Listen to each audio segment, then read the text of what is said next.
Hello students, prepare IAS coaching के YouTube channel पर आपका स्वागत है। रोज की भांति आज हम अभ्यास सीरीज में प्रतिदिन जैसे सब्जेक्ट्स लेते हैं उसी हिसाब से आज के दिन हम मॉडर्न इंडिया को लेंगे। मॉडर्न इंडिया में आज के प्रश्न हैं। पहला प्रश्न यह है कि Britain was undergoing churning in economic spheres when British rule was India was being consolidated in the country. Britain was undergoing churning in economic spheres when British rule was being consolidated in the country. Country means India. British economic policies in India were determined by economic priorities of Britain. Elucidate. यानी कि जब भारत में Britain की east India company consolidate कर रही थी अपनी powers को, उस दौरान ब्रिटेन में बहुत सारी आर्थिक उथल पुथल मची हुई थी। आपको बताना है कि ब्रिटेन की इकोनॉमिक पॉलिसीज ने भारत में इकोनॉमिक प्रायोरिटीज को ब्रिटेन के हिसाब से डिसाइड किया। इस पर चर्चा करनी है, इसको स्पष्ट करना है। प्रश्न समझ में आ गया होगा। तो भारत में ब्रिटिश आर्थिक नीतियां ब्रिटेन की आर्थिक प्राथमिकताओं के हिसाब से डिसाइड हो रही थी, और जब ईस्ट इंडिया कंपनी इंडिया में कंसोलिडेट कर रही थी अपनी पावर्स को, उस दौरान ब्रिटेन की आर्थिक जो स्थिति थी वो उथल पुथल भरी थी, यानी कि एक मंथन के दौर से गुजर रही थी। ठीक है, ये है प्रश्न। तो चलिए इस प्रश्न का उत्तर लिखते हैं। सबसे पहले क्या करेंगे, सबसे पहले बताएंगे कि वो सिचुएशंस क्या थी। तो उस सिचुएशन को देखिएगा, 16वीं शताब्दी के आसपास, जो 16वीं शताब्दी की शुरुआत है, उस दौरान ब्रिटेन की इकोनॉमी बहुत बड़े ट्रांसफॉर्मेशन से गुजर रही थी। वहां पर फ्यूडलिज्म प्रेवेलेंट कर रहा था जो लैंड ओनरशिप से रिलेटेड था, लेकिन उसको चैलेंज किया जा रहा था कैपिटलिज्म के माध्यम से, जो कि नई एक व्यवस्था बन के आ रही थी। कैपिटलिज्म के उदय के कारण वहां पर इंडस्ट्रियल रिवॉल्यूशन भी हो रहा है, और इस सब के पीछे कई सारे रीजंस हैं, जैसे कि सरप्लस लेबर है, कैपिटल है, प्रोटेस्टेंट एथिक्स हैं, और एप्रोप्रिएट टेक्नोलॉजी यानी टेक्नोलॉजिकल डेवलपमेंट। तो कई सारे ऐसे फैक्टर्स थे जिसने वहां पर यानी ब्रिटेन में इंडस्ट्रियल रिवॉल्यूशन लाया, कैपिटलिज्म लाया, और इसके रिफ्लेक्शंस आपको इंडिया में देखने को मिले। तो इंडिया में ये रिफ्लेक्शंस कैसे देखने को मिले, आगे हम देखते हैं। तो जो इंडिया की इकोनॉमिक पॉलिसीज हैं वो ब्रिटेन की इकोनॉमिक प्रायोरिटीज के हिसाब से हम लोग डिसाइड करते हुए देख रहे हैं। सबसे पहले हम जो अगर फेज वाइज बात करें तो इंडिया में ईस्ट इंडिया कंपनी ने 1757 से 1813 तक मर्केंटलिस्ट फेज अपनाया। ठीक है, इस मर्केंटलिस्ट फेज यानी कि एक मर्चेंट की तरह, मर्चेंट मतलब व्यापारी, तो यहां पर फोकस पूरे तरीके से सिर्फ व्यापार है। ठीक है, तो ये लोग क्या कर रहे हैं कि हम लोग एक ट्रेड कर रहे हैं, ईस्ट इंडिया कंपनी ट्रेड कर रही है। बेसिकली ईस्ट इंडिया कंपनी क्या ट्रेड कर रही है, वहां से गुड्स और मेटल्स ला रही है इंडिया में। ठीक है, और इंडिया से वो ले जा रही है टेक्सटाइल्स और स्पाइसेस, मसाले।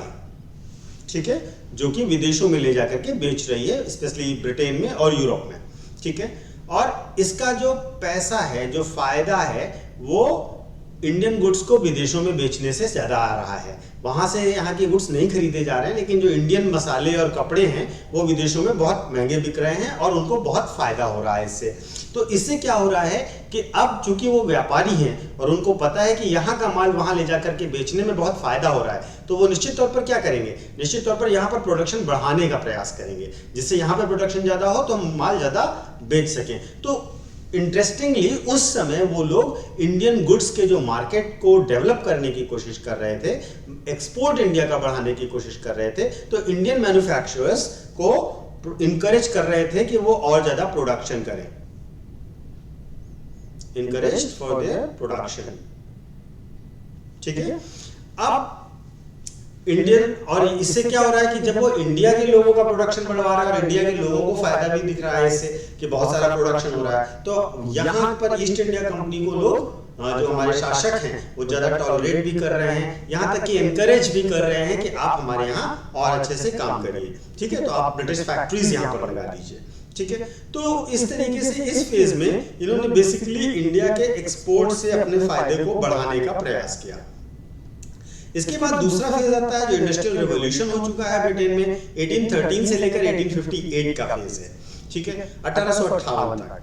अब इस दौर में चूंकि वहां पर इंडस्ट्रियल रेवोल्यूशन हो चुका है, इंडस्ट्रीज बहुत सारा प्रोडक्शन कर रही हैं और अब वो भारत में गुड्स अपने बेचना चाह रही है, ठीक है। तो बेसिकली सबसे पहले वो क्या करेंगे, इंडिया के इंपोर्ट्स को, यानी इंडिया से जो सामान जा रहा है उस पर बैन करेंगे, उस पर बहुत सारा टैरिफ लगाएंगे, उसका इंपोर्ट और महंगा करते चले जाएंगे। तो निश्चित तौर पर इंडिया का जो प्रोडक्शन है अब वो नहीं बढ़ेगा और इंडिया के प्रोडक्शन के लिए एक एडवर्स सिचुएशन क्रिएट करेंगे ये लोग, ठीक है। तो अब ब्रिटेन में जो इंडस्ट्रियल रिवॉल्यूशन होगा, तो देखिए यहाँ पर ये लिखा हुआ है cheaper and better Indian goods को वो नहीं ले रहे हैं, जबकि 1813 के बाद वास्तव में क्या हो रहा है, फॉरेन मार्केट हमारा लूज हो जा रहा है। क्यों? क्योंकि टैरिफ्स बढ़ा दिए उन्होंने, लगभग प्रतिबंधित कर दिया, ठीक है। और वो भारत में अब मार्केट बनाने की कोशिश कर रहे हैं, ठीक है ना। तो बेसिकली क्या है कि अब वो second half of 18th century तक आते आते, ठीक है, ये एक पूरी तरीके से सोशल इकोनॉमिक ट्रांसफॉर्मेशन देख लेंगे और ब्रिटिश इंडस्ट्री डेवलप हो चुकी है, एक्सपेंड हो चुकी है, रैपिडली बढ़ रही है। तो इस वजह से क्या है कि उस फैक्ट्री से होने वाले प्रोडक्शन को वो इंडियन और आसपास के मार्केट्स, या जैसे कि अफ्रीका का market, West Indies, Latin America, Canada, Australia, China और इंडिया, इन सब जगह पर अपना माल बेचने का प्रयास शुरू कर देंगे। तो चूंकि अब वो टेक्नोलॉजिकली एडवांस हो चुके हैं, अब वो डेवलप हो चुके हैं, इंडस्ट्रियलाइज्ड हो चुके हैं, उनके पास ढेर सारा प्रोडक्शन है और उसे खपाने के लिए मार्केट चाहिए, तो वो हमारा माल अब नहीं लेंगे, हमें अपना माल बेचने का प्रयास करेंगे। तीसरा आता है फाइनेंशियल कॉलोनिज्म का मामला। फाइनेंशियल कॉलोनिज्म में अब आप देखेंगे तो इंडिया में क्या होगा, और ये 1860 से लेकर के 1947 तक लगातार जारी रहा, ठीक है। अब क्या है कि वो इंडिया में डेवलप कर रहे हैं road, railway, post telegraph, banking system, और इस तरीके से वो इंडिया में एक तरीके से पूरा इंफ्रास्ट्रक्चरल डेवलपमेंट कर दे रहे हैं। और इससे क्या है कि वो अपनी कॉस्ट कम कर रहे हैं और प्रॉफिट में बढ़ा रहे हैं, ठीक है। अब जो भी इन्वेस्टमेंट है वो, जैसे ईस्ट इंडिया कंपनी कर रही है, या रेलवे का मान लीजिए डेवलपमेंट हो रहा है, तो रेलवे का डेवलपमेंट कर रहे हैं, रेलवे के डेवलपमेंट में जो इन्वेस्टमेंट है वो यूरोपियंस, जिनको हम इंटरेस्ट भी पे कर रहे हैं, उनका अमाउंट भी पे कर रहे हैं, प्लस हमारे यहाँ जो डेवलपमेंट हो रहा है उसका फायदा भी वही लोग उठा रहे हैं। तो वास्तव में ड्रेन ऑफ वेल्थ का जो कॉन्सेप्ट शुरू होता है वो इसी फाइनेंशियल कॉलोनाइजेशन के दौर में शुरू होता है, ठीक है। तो ये तीसरा स्टेज है जहां पर अंग्रेजों ने हमें लूटा और अपनी एक तरीके से रियल सेंस में इंडिया को ब्रिटेन की कॉलोनी बनाया इस दौर में, ठीक है। इसके साथ साथ वो और कैसे पैसा कमा रहे हैं, एक बड़ा इंपॉर्टेंट सोर्स है लैंड। तो लैंड के लिए वो अलग अलग तरीके के सिस्टम लाए, जैसे जमींदारी, रैयतवाड़ी, महालवाड़ी एक्सेट्रा, और इससे भी वो पैसा कमा रहे हैं और ब्रिटेन में इंडस्ट्रियलाइजेशन को हेल्प कर रहे हैं। तो एक तरीके से ये पूरा का पूरा वेब बन गया। तो 3 स्टेजेस में, और ये कैसा, क्यों ये स्टेजेस आ रहे हैं, क्योंकि ब्रिटेन में ऐसी स्थितियां बन रही हैं, जब वहां इंडस्ट्रियल स्टेबिलिटी आ जाएगी तो अब यहाँ से फाइनेंस की उनको जरूरत पड़ती रहेगी, तो फाइनेंशियल कॉलोनाइजेशन शुरू कर देंगे। उसके पहले वो केवल एक मर्चेंट के तौर पर आ रहे हैं, तो वैसे कैपिटलिज्म कर रहे हैं, तो अपनी अपनी स्थितियों के हिसाब से वो चेंज करते रहेंगे, ठीक है। तो अब इसको कंक्लूड कर देते हैं कि Indian society transform due to the British intervention, ठीक है। The ongoing industrialization in Britain and its economic needs were giving shape to British Indian trade and industrial policies. Also, colonialism created a national consciousness and industrialization which helped to achieve a vision of better society based on socialistic principles in India. ठीक है, इस तरीके से आप इसको conclude कर सकते हैं। चलिए अब दूसरे प्रश्न पर आते हैं। दूसरा प्रश्न है, discuss the significance of battle of Plassey and battle of Buxar, also examine how these resulted in ruralisation and deindustrialisation of Indian economy, ठीक है। तो बैटल ऑफ प्लासी और बैटल ऑफ बक्सर के बारे में बात करनी है, इनके सिग्निफिकेंस के बारे में बताना है, और बताना है कि इनके कारण भारत में जो रूरलाइजेशन हुआ, यानी कि ग्राम की तरफ, गांव की तरफ लोग शिफ्ट हो गए, और डी इंडस्ट्रियलाइजेशन हुआ, वो कैसे हुआ, ये प्रश्न है, ठीक है। तो सिंपल इंट्रोडक्शन दीजिए। बैटल ऑफ प्लासी जो है 1757 में होता है, बैटल ऑफ बक्सर 1764 में होता है, और ये दो इंपॉर्टेंट बैटल्स हैं जो ईस्ट इंडिया कंपनी की हिस्ट्री में भारत में उनकी पावर को कंसोलिडेट करने के लिए, इन्फ्लुएंस और अथॉरिटी को बनाने के लिए बहुत ज्यादा महत्व रखते हैं, ठीक है। इसके बाद बैटल ऑफ प्लासी की सबसे पहले बात कर लेते हैं। बैटल ऑफ प्लासी की अगर हम बात करें तो ये ईस्ट इंडिया कंपनी की पहली बड़ी विक्ट्री थी, ठीक है, और इससे ब्रिटिश प्रेस्टीज बहुत ज्यादा बढ़ गई, ठीक है। एक तरीके से ये आप मेजर कंटेंडर बन गए इंडियन कॉलोनाइजर के तौर पर या इंडियन एम्पायर पर कॉलोनी बनाने के लिए, ठीक है, अमंग यूरोपियंस, ठीक है। इसके साथ साथ बंगाल में इनका पॉलिटिकल इंटरफेरेंस बढ़ जाता है। ये एक पपेट रूलर बंगाल में बनाते हैं मीर जाफर को, ठीक है। इसके साथ साथ ब्रिटिश मास्टरी इन बंगाल शुरू होती है और जो कि धीरे धीरे होल ऑफ इंडिया में बढ़ जाती है। एक्सपेंशन ऑफ ट्रेड होता है इसके साथ उनका, ठीक है। कंपनी और उसके सर्वेंट एक तरीके से पूरे बंगाल में अपना ट्रेड बढ़ाने लगते हैं, ठीक है। जो नवाब से रेवेन्यू इन्हें प्राप्त होता है वो इन्हें ज्यादा स्ट्रॉन्ग आर्मी और ऑर्गेनाइज करने के लिए, आर्मी को ऑर्गेनाइज करने के लिए और स्ट्रॉन्गर बनने के लिए मदद करता है। इसके साथ साथ वो जो लैंड पाते हैं उस सारे लैंड को वो जो है जमींदारी सिस्टम के अंतर्गत लाते हैं और उससे पैसा कमाते हैं। इसके साथ फ्रांसीसी जो हैं वो सिग्निफिकेंट फोर्स अब बंगाल में नहीं रह जाते हैं और बंगाल का जो कंट्रोल उनके ऊपर आता है वही धीरे धीरे एंग्लो फ्रेंच स्ट्रगल में उनके लिए ज्यादा फेवर में लास्ट में चला जाता है।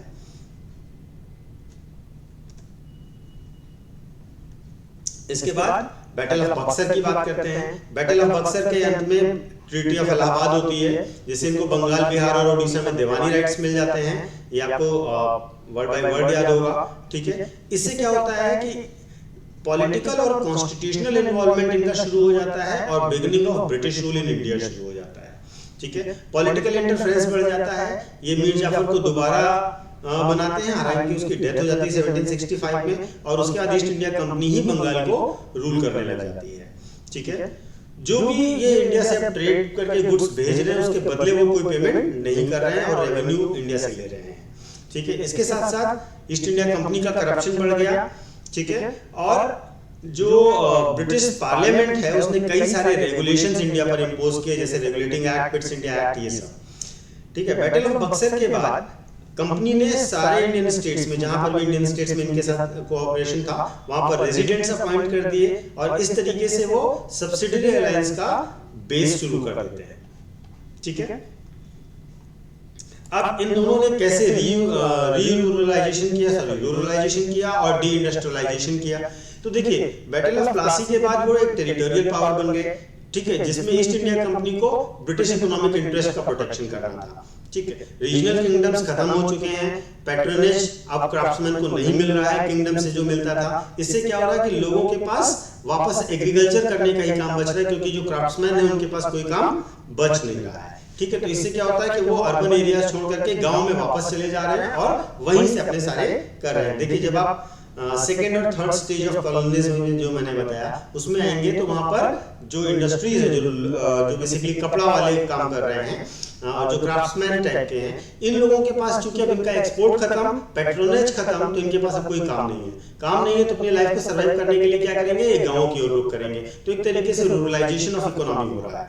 दूसरी चीज क्या है कि डी इंडस्ट्रियलाइजेशन हो रहा है, औद्योगिकरण वापस हो रहा है। और औद्योगिकरण वापस क्यों हो रहा है कि जैसे जैसे ड्रेन ऑफ वेल्थ इंपैक्टफुल होता जाएगा, ठीक है, जैसे जैसे ये फाइनेंशियल कॉलोनिज्म करते चले जाएंगे, जैसे जैसे ही बैटल ऑफ बक्सर के बाद इनके पास सारे दीवानी राइट्स आ जाएंगे और टैक्स कलेक्शन के राइट्स आ जाएंगे, ट्रेड ये पहले से कंट्रोल कर रहे हैं, तो जाहिर सी बात है किसी भी तरीके से इंडिया में इंडस्ट्रियलाइजेशन को होने नहीं देंगे, क्योंकि अब इनका जो सोल मोटिव है वो क्या है, यूरोप से या ब्रिटेन से आने वाले प्रोडक्ट्स को सेल करना, यहाँ के प्रोडक्ट्स को डिस्करेज करना। तो इस तरीके से डी इंडस्ट्रियलाइजेशन का प्रोसेस भी शुरू हो जाएगा।